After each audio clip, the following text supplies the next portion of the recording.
This is my first time in Sydney, and of course, my first big public speaking. Pardon me if I get nervous. Thank you, PNG Chamber of Resources and Energy, for asking TWM Group to present at this important event. And thank you to my Managing Director, Corey Chan, for pushing me out of my comfort zone to speak on your behalf. Avinun True Ogeta, our good leaders, the industry experts, and of course, all the important people seated here today. My name is Mouna Narara, and I'm honored and humbled to be your first speaker for the topic Ready for the Boom PNG Services Sector.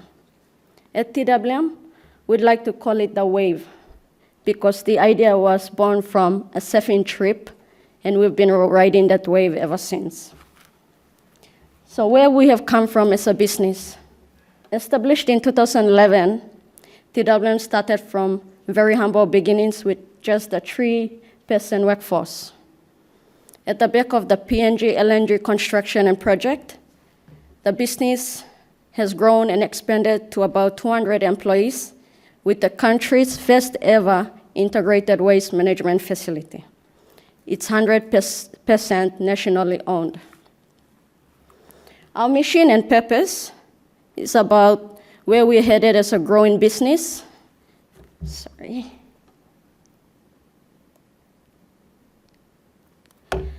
Growing business, and our vision shows where we want to be as a leader in world-class essential services. Why?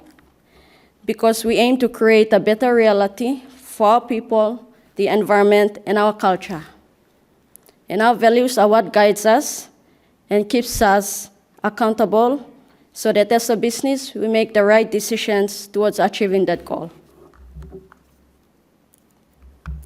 TWM has evolved over the last 12 years, diversifying into different business lines, all integrated and complementary to our core business, being waste and water. What is important to highlight here is as a growing business providing waste and environment services, which is an evolving industry in Papua New Guinea, we have been faced with a lot of challenges affecting our progress, one being the lack or shortage of manpower and technical expertise. Part of our proactive approach involves becoming a registered training organization accredited by Department of Higher Education, Research, Science and Technology, whilst we've also leveraged on our country's bilateral relations, particularly the Labor Mobility Unit introduced by DFAT. Our subsidiary arm here in Australia manages that program and places workforce across Australia. So far, about 40 people have been placed with employees in Australia, mainly New South Wales and Queensland, all related to our business line. Another huge challenge for us has been the foreign exchange.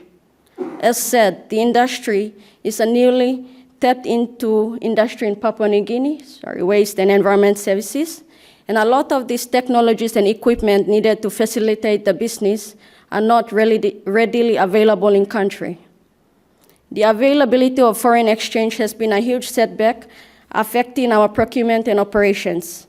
Adding on to these problems is the constant water and power outrage not only affecting the business houses, but the city. And of course, the issue of security probably is one of the huge expenses for business houses. Correct me if I'm wrong. This slide shows our commitment over the last decade. This is the Roku Integrated Waste Management Facility. It's a 20-minute drive out of Port Moresby. It's 20 hectares in size and accommodates some of our world-class designed and operated facilities, including an engineered landfill, hazardous class, nearing completion.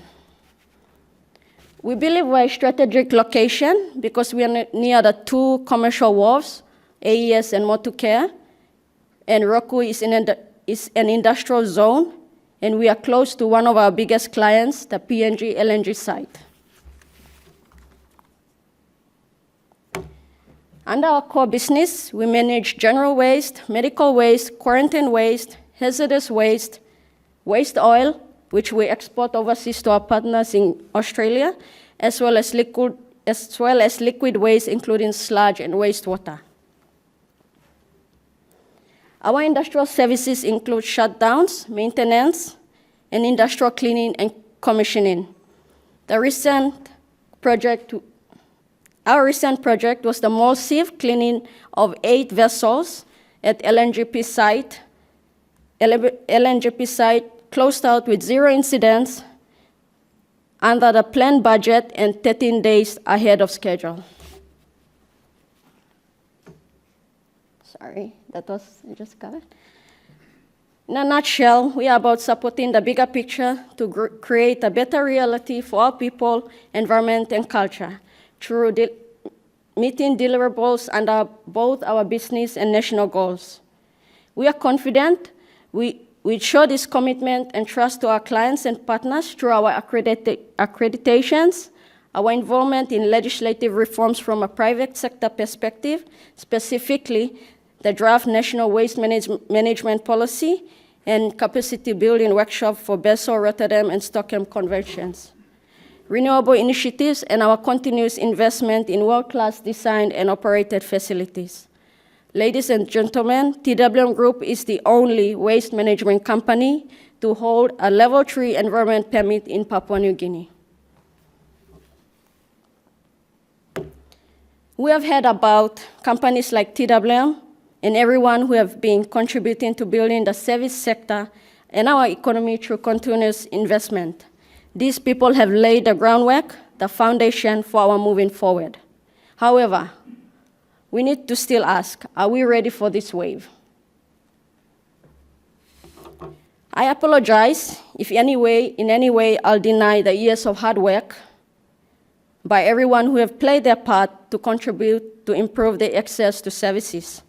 Because I'm here today to approach this question as a young female Papua New Guinean, highlighting the current reality of our beautiful country, particularly the PNG service sector. As an independent sovereign nation, we have come a long way, so is our service sector.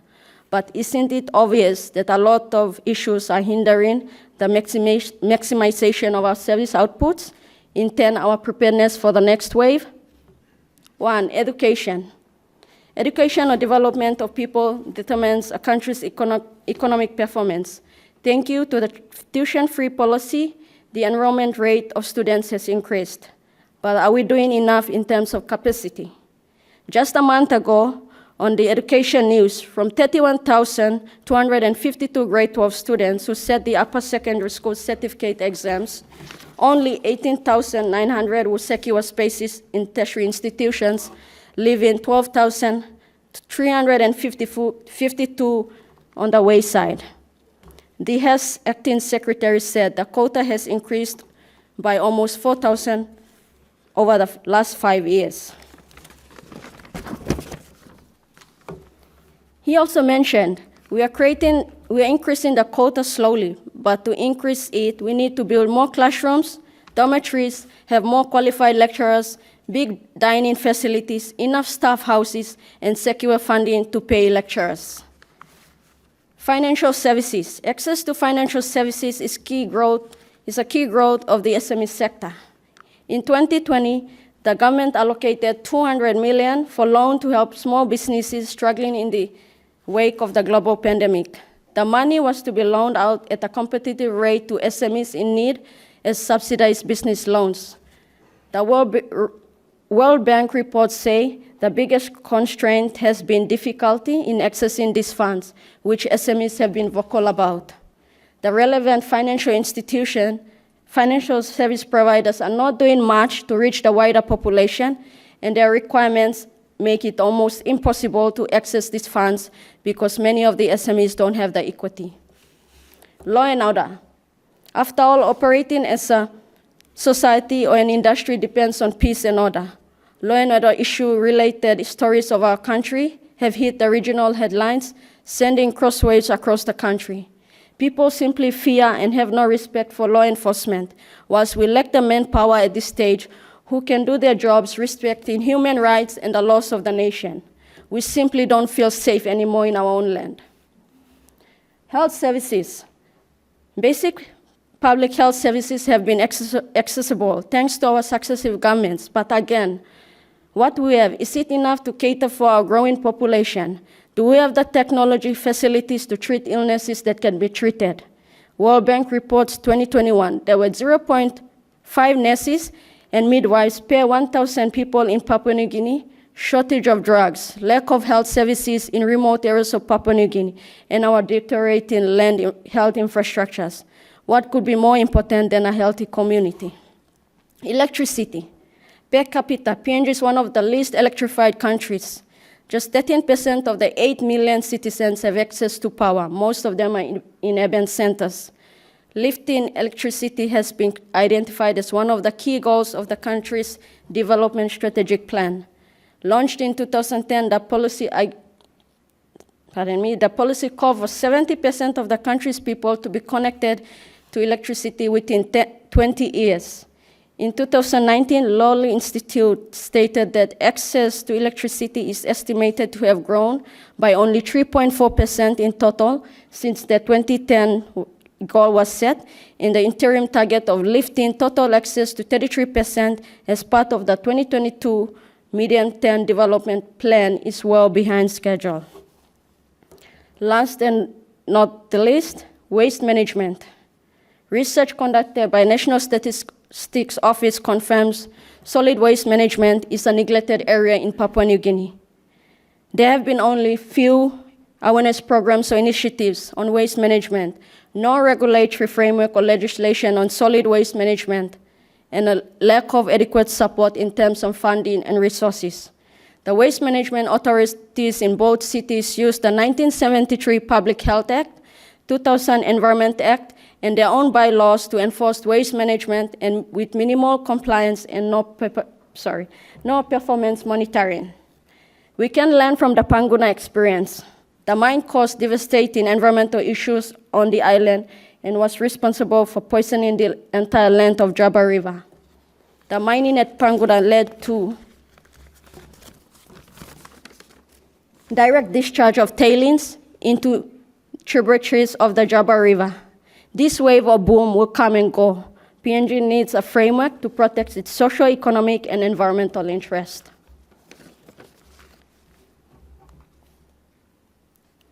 Every time we identify problems, we must also provide a solution. And I say we already have the answer. It's just a matter of getting there.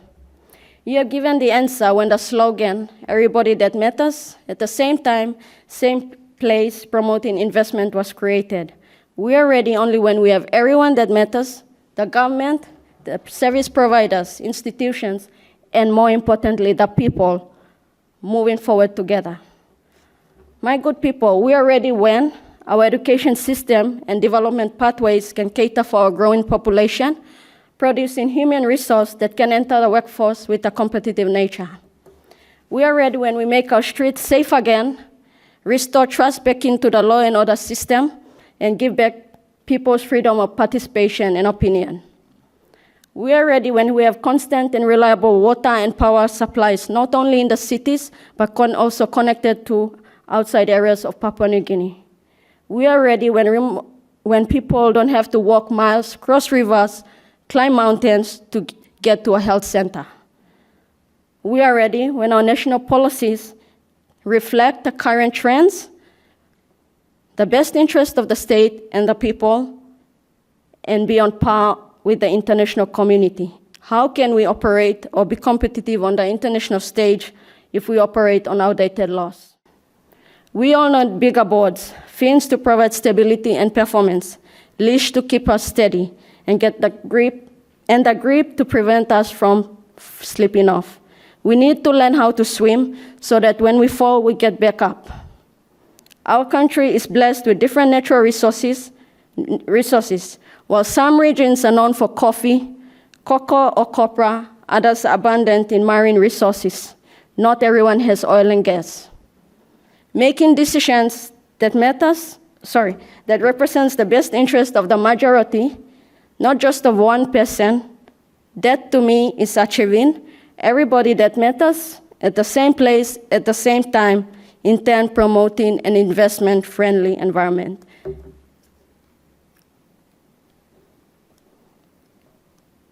Thank you, True. Enjoy the rest of the session.